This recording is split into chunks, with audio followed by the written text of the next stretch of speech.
Hi, Ate Ganda, Ate V, sorry, Ate Ganda, alias lang pala. Good evening. Kuya Butang, Assalamualaikum, magandang gabi sa lahat. Sorry for late upload sa His Runaway Wife, chapter 25. Kasi guys, medyo masama ang pakiramdam, tsaka ang boses ko pangit. Pangit na nga. Pumangit pa. Well, Ate Ganda, sorry talaga for late uploads. And sa newbie, sorry po. Try ko po mag-upload ng marami. Nag-chat-chat siya. Okay lang. Okay. His Runaway Wife, Chapter 25. Rebecca's Point of View. Ilang ipin ko. Rebecca's point of view. Alexa had never looked so beautiful, so matured, than how she looked on her prom night. She was wearing a long red dress with thin straps and an exposed back. Her hair had been straightened and had been put into a high ponytail. It reminded me of a horse tail. She had black shiny heels and her makeup looked like it had been put on by a professional. I wanted to cry just by looking at her. It was happening. She was a young lady, a young adult. My little sister was not so little anymore. I tried not to think about how she would be gone to New York in less than 2 months. I was not prepared for that yet. Rebecca, are you crying? Alexa asked as she rolled her eyes at me. She reached for a tissue and handed it to me. I'm sorry, I said as I composed myself. You're not a baby anymore. She raised her eyebrows with a laugh. Thanks for noticing. Sorry. She raised her eyebrows with a laugh. Thanks for noticing. I laughed, then smiled sadly. I just wish Mom were here to see you. She will be so proud. Stop it or you're going to make me cry, and this, she pointed at her face, took ours. Okay, right, no crying, I said. Have fun tonight. She looked down at her phone. Tina is here, she said, and looked at me as if barely realizing that I won't be going with her. You're gonna be okay. It was my turn to roll my eyes at her. I'll be fine, don't worry about me. Enjoy your prom night. Remember to supervise your drink and don't go into dark alleys alone. She laughed. Okay. I watched from the front door as she walked to her friend Tina's car. She waved at me before she drove off. I walked back to the house, which suddenly felt really lonely. I realized that this was how it would feel when Alexa left for college. Was this how parents felt when all their kids were grown up and left the house? I locked the door behind me, then headed to the living room and cuddled in the couch in front of the TV. I pulled the blanket around me for comfort, then reached for the bag of munchies while I watched TV. They were giving the Office episodes all day, which was one of my favorite shows. Yeah, I had spent more time on this couch in the last 3 weeks than I never had in the last 3 years. I had been working from home, only going to the bank 1 or 2 days a week just to make an appearance. I had not felt like going out. I had not spoken to Damian since that Saturday night 3 weeks ago. He did call me a few times during the 2 weeks after that day, but he has not called me at all in 5 days. I knew I had no reasons to be mad about that. I had ignored all his calls. Didn't I want him to leave me alone? The answer was no. Of course, it was just that every time I thought I was over our fight, I would remember it and then I would get angry all over again. That Saturday, I realized that nothing had changed. Damian was still believing his mother over me. He was putting her first. Despite everything she had done to me, I wished nothing but to Marianne. She was still Damian's mom. The problem was Damian. He didn't want believe me. Sorry. He still let her put things in his head. He didn't trust me. I knew I was partly to blame for that, but I was still not fair. I refused to go back and live the way I was living, even if I lose Damian. Yet, despite not answering all his calls, I didn't want him to leave me alone. I just didn't want to talk to him a week ago. Now it was different. Something had happened. Something good, something bad. No, not bad, just bad timing. I found out I was pregnant yesterday. I had my suspicions already, but I didn't confirm it until yesterday. I had been feeling really tired, too tired, and that was not like me. At first, I thought it was because I was upset about the fight I had with Damian, and I was, but it was still not normal. I knew my body, I knew something was happening. My period was also late, though I didn't think much of it because my period was always been irregular, never on the same day. Usually on the same week, but not always. For sure once a month. I used to take the pills back when I was teenager to help regulate it, but I never actually followed the schedule, so it didn't work. I had learned to live with it. It was always a nice surprise. That nice surprise had not surprised me this month yet, which added me to my suspicion. Sorry. So yesterday, I finally got the courage and energy to go to the pharmacy. I took 3 different pregnancy tests and they all gave me the same result, positive. I was pregnant, and here I was on the couch watching The Office while eating chips, pretending that everything was fine and normal, but I was pregnant. There were cells working in my womb, forming a little human that would have a heartbeat in a few weeks. I stopped eating chips, suddenly feeling guilty. I should be eating something healthier like vegetables, right? Clearly, I didn't know the first thing about being pregnant except how tired it made me feel. I didn't want to think about it because I didn't know how to feel. I had not given much thought about being a mother. Before my mom died, sure, I knew I wanted to be a mom one day. But seeing my mom die, losing her, and seeing Alexa lose her, it changed something in me. It made me terrified of having children because it terrified me to think about me dying and leaving them alone in this world without their mom. I knew it was different for me because no matter what happened between us, I had Damian's support while my mom didn't have my dad's support. But it still scared me, especially now that Damian and I were having issues. I felt terrified, pregnant, and terrified. It was like the title of a Lifetime movie, except it was real and it was my life. Sorry, guys. So that was why I was cuddled in my couch and watching The Office. The Office.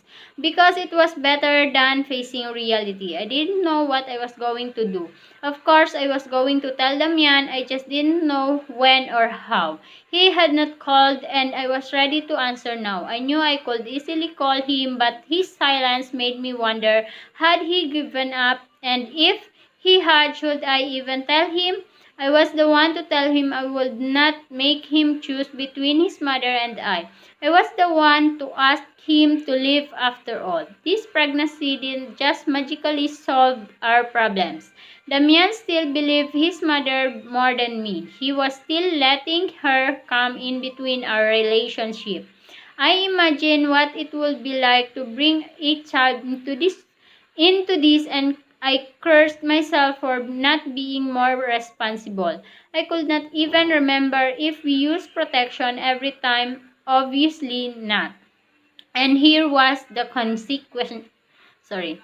Here was the consequences. I didn't know what to do. I wish I could talk to someone, but at the same time, I didn't want to share the news with anyone yet. It would make it real. The screen of my phone suddenly lighted up next to me and I reached for it eagerly. A text from Damian. I know I'm not your favorite person right now, The three dots blinked on the screen as he typed another text, and I stared at them, eagerly waiting for the next text he sent, four separate ones. I just want to say sorry. I haven't given up, Rebecca. I'm working on it. I want you to know that. Take care of yourself, and Alexa, I love you. My eyes welled up with tears, and I was suddenly crying. I didn't know how much I really missed him until now. I suddenly missed everything about him: his eyes, his arms around me, his voice, his face, his laugh, his smile. I cleaned my face. Get a hold of of yourself, I told myself as I sniffed. I haven't given up, Rebecca. I'm working on it. Working on it. What did he mean by that? It didn't matter. What mattered was that had not given up on me. He still loved me. There was a light at the end of the tunnel because he still loved me. After reading his text over and over, I suddenly knew what I had to do. I got off the couch and walked upstairs to my room and got my laptop. I love you. I knew what I had to do. I didn't know how it was going to go, if it was going to make things better or worse, but at least I would be doing something. So I went on the internet and purchased plane tickets because I finally knew what I had to do. Napagod na. Level na? Okay. Chapter 26. Sorry. Chapter 26. I landed in California at 9:47 a.m. on Monday morning. I was only here for the day. I will be on the flight back home tonight at 9. I had 12 hours. I was here on business. I was Rebecca, the problem solver today. Part of me was terrified, but the other part was determined, and for once my determination trumped my fear and cowardice. This needed to be done. Once I did what I had to do, my conscience would be clean. Sorry. I would know I did everything in my power to be all one happy family. This was going to help me move on, and I needed to move on so badly, especially now. I was meeting with Marianne. She didn't know, of course, and that made me feel better and powerful. She was going to be at the restaurant in Beverly Hills at 10:30, thinking she would be meeting with Aaron for breakfast. Aaron was the only one who knew I was here, besides Alexa, who had stayed back home.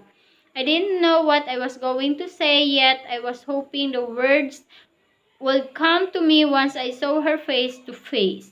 Yep, my big plan was to have a sane and mature conversation with Marianne.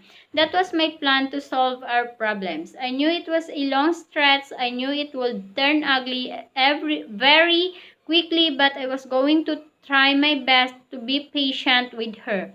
Patience was not a quality of mine, but I needed this to work.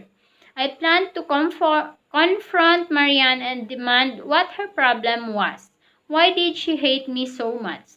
What did I do to her? What did I do to her from my knowledge? I had done nothing to her except marry her son, which turned out to be the biggest offense against her apparently. Was she mad that she didn't get to choose the man's wife? I knew she loved to control him. That will be a good starter, I thought to myself sarcastically as I walked through the airport. I had not brought anything else other than my purse with me, so I easily moved through the crowds. We were going to be in public, so Marianne would have to behave herself. If there was one thing I knew about her was that she would never ridicule herself in front of other people. She was different with others. That was her problem. She was a hypocrite. I didn't know if I was going to tell her about my baby yet. I didn't want to because I had not told anyone. I didn't want the first person to know to be the one woman who hated me, who also happened to be my unborn child's grandma. No, I didn't want to tell Marianne, especially because I had not even told Damian yet. I also smiled as I thought about him. We were in the same state, literally. I missed him. My body ached for him. I just wanted to see him. I wanted to see his face, his eyes. I wondered if he missed me as much as I miss him.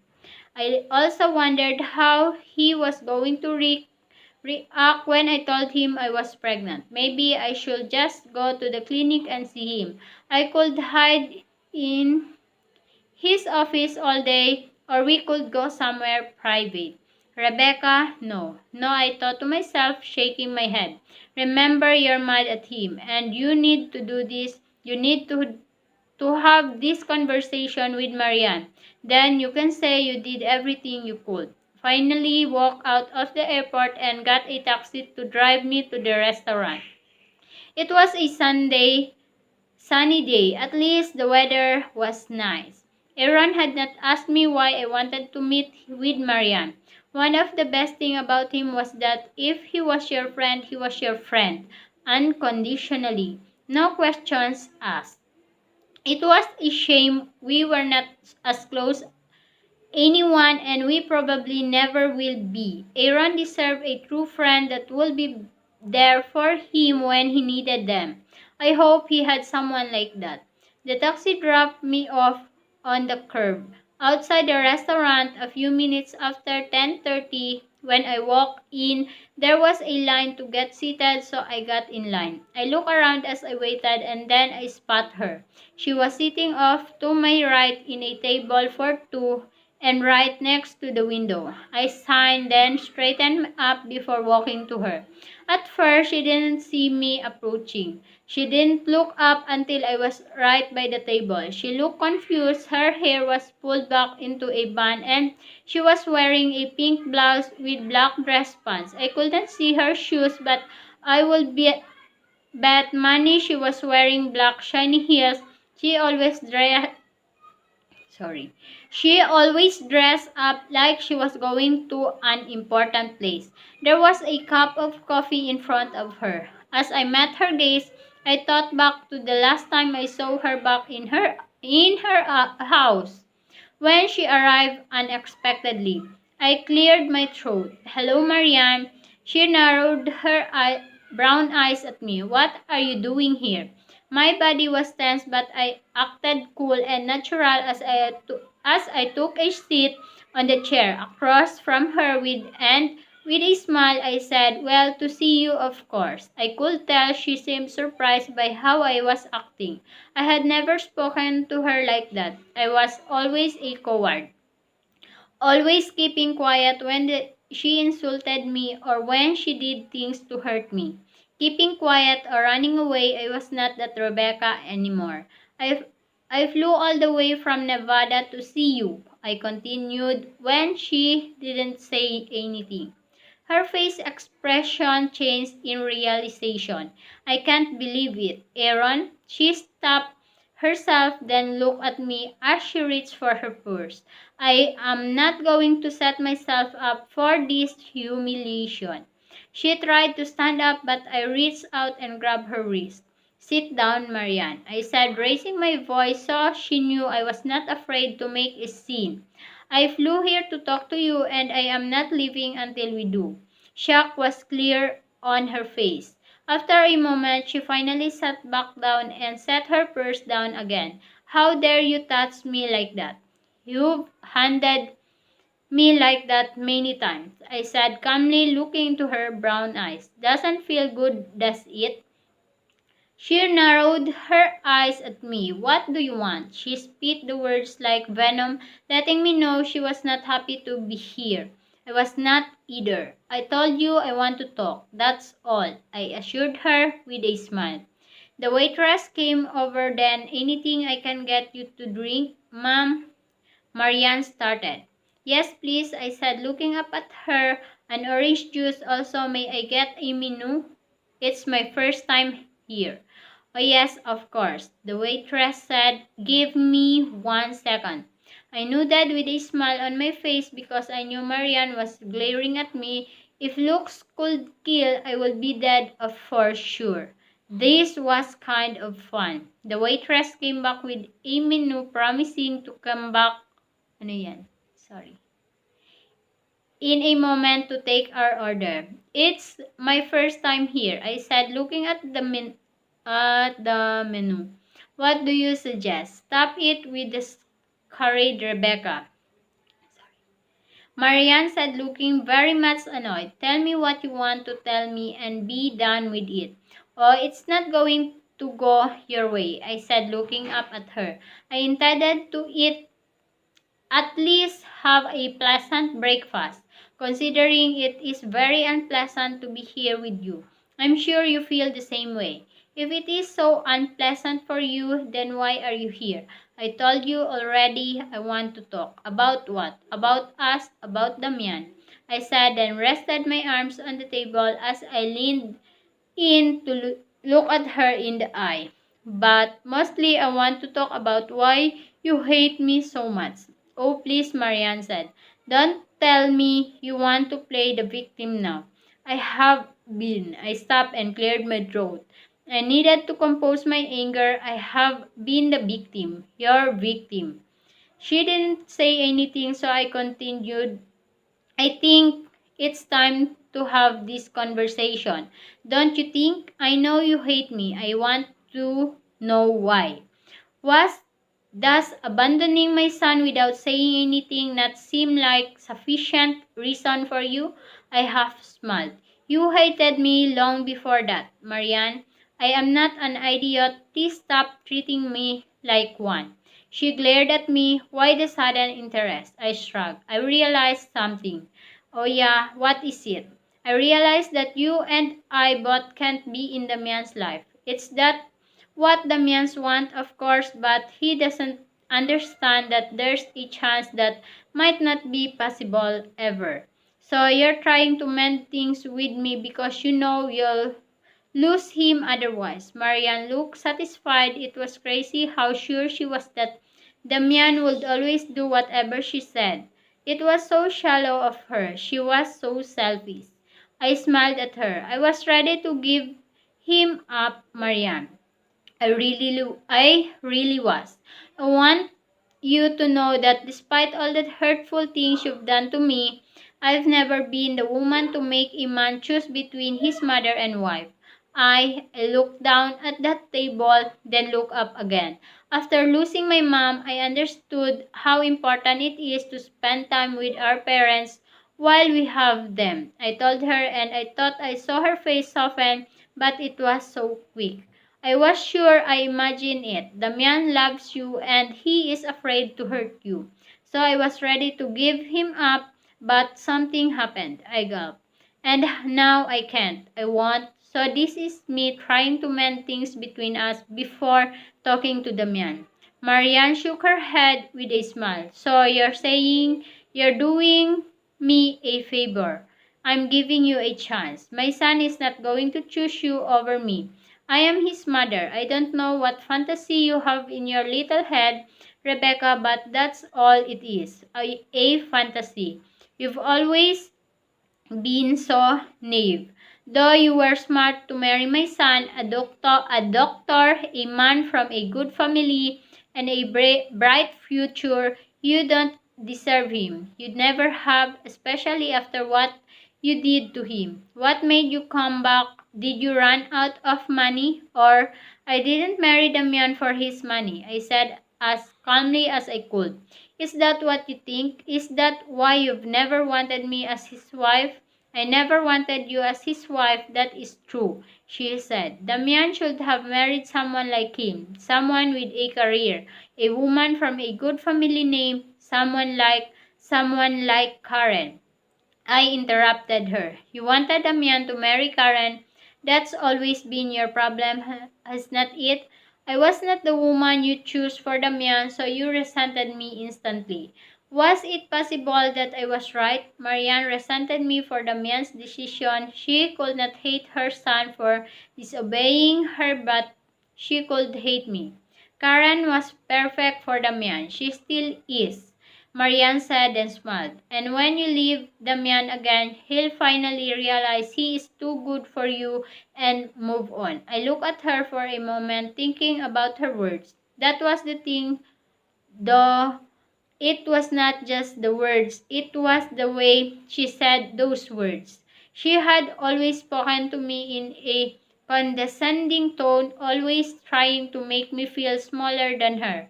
For a second, I wondered if this was how she treated her late husband. Now I had to doubt she had married him for money, for security, for a good last name to come after hers. Money was important, yes, and my mother always wanted me to marry a good whose mother didn't want that. This was why she didn't want me to marry Damian. My mom thought I was marrying him for money. I could tell she felt guilty because it was something she had always told me when I was younger. I think that changed when she got sick, when she realized that money could not buy us the important things in life like time or love.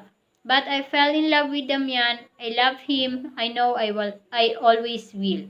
I was sure Marianne loved her sons in her own way, but her love for wealth and control had made her unhappy. She was never going to accept me as Damian's wife because she didn't give a damn about love. I was not the problem. She was, and Damian was going to have to understand this.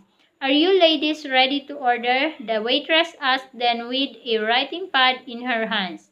Marianne ordered, then the waitress turned to me. I'm okay, thank you.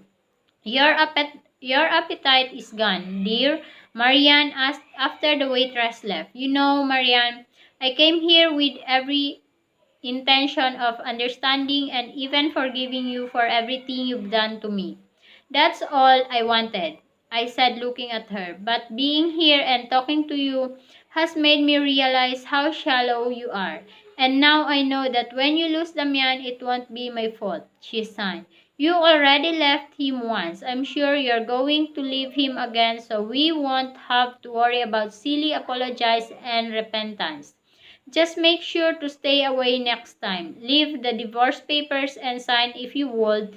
It would save me a lot of time and money, she said, bringing the coffee cup to her pink lips. I could not believe this woman. I am not leaving the man. I am his wife. I'm not going anywhere. I reached for the purse. You're going to regret this, Marianne. When you are all alone without your sons, without your grandchildren. I stood up. I know I sure as hell don't want you around my kids. What are you talking about? She asked, looking up at me. Oh, and one more thing. I lowered down so I could look at her dead in the eye. Stay the hell out of my marriage. Without another word, I turned around and walked out of the restaurant where I finally let my breath go. I had not even realized that I had been holding it. I had done it. I didn't know if this conversation had been positive or negative yet, but I did feel lighter. I felt at peace with myself. This was it. I had done everything I could to fix things with my in-law. Now I would not feel guilty about making Damian choose between his mother and us, our baby and I. Ate ganda, habol ko lang po. And waiting po dun sa aking ano kasi And thank you, ate ganda. Subukan ko po mag-upload ulit. And good night po.